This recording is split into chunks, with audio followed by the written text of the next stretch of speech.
What's up guys, Tara here for Rev3 Games, and today I want to talk about ZombiU, specifically the multiplayer, which I got to go hands-on with this week.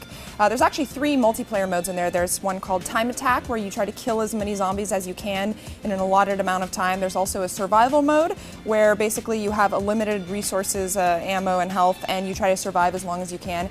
Then there's also a third one, which is kind of like an RTS style capture the flag mode. That's the one that we went hands-on with. This is local only, so there's no online component to any of the multiplayer, and the RTS mode is one-on-one. So basically it's asymmetrical. One person has the gamepad and they're playing as the king of zombies, and they've got kind of a top-down view of things, and then the person playing on either the Wii remote or the Pro controller plays as the survivor. And so the person with the gamepad basically controls groups of infected zombies. So there's a few different kinds in there. You've got like grunts, which are the ones that you need to capture flags.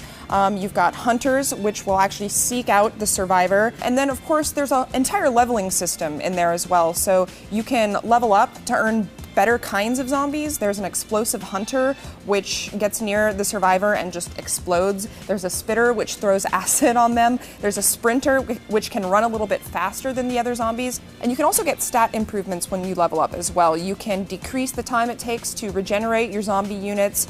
You can increase the amount of damage they output, and you can also increase the number of units, because you start with just 8 zombies, but you can actually go up to about 10, I think.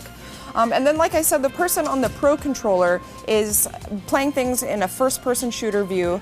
They pick a weapon set to start with, so maybe you pick like a AK-47 and a pistol and a grenade, and basically you just try to capture 3 flags. There's a decent amount of ammo and health syringes lying around, which you can obviously use to reload your gun and stab zombies in the neck if they approach you really quickly.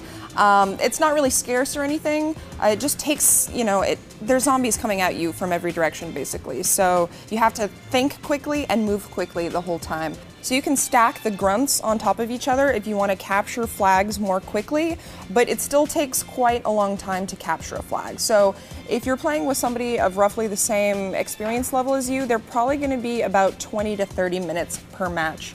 And of course, they said that the game is meant for both hardcore and casual players, the multiplayer specifically, so that the more casual player can take control of the King of Zombies gamepad part, and then somebody who's a little bit more experienced can handle the first-person shooter. And it's supposed to be sort of an easy way of getting that casual player to eventually hop into the single player and familiarize themselves a little bit. It would have been cool to have online multiplayer here, since the strategy aspect is a little bit tainted by the fact that you're in the same room playing right next to each other. So if I'm playing on the gamepad, I can see what the person on TV is doing. Unless I, turn the other direction, there's really no way to get rid of that. But again, we don't know really the details of the Wii U's online functionality at all. So yeah, I guess that remains to be seen. Meanwhile, this will be a launch title for the Wii U in North America. It's coming out on November 18th. We're going to have another video up on this very channel that our producer Zach did of his impressions of the single player, which we also got to go hands-on with for a couple hours. So make sure you watch that, and we'll see you next time.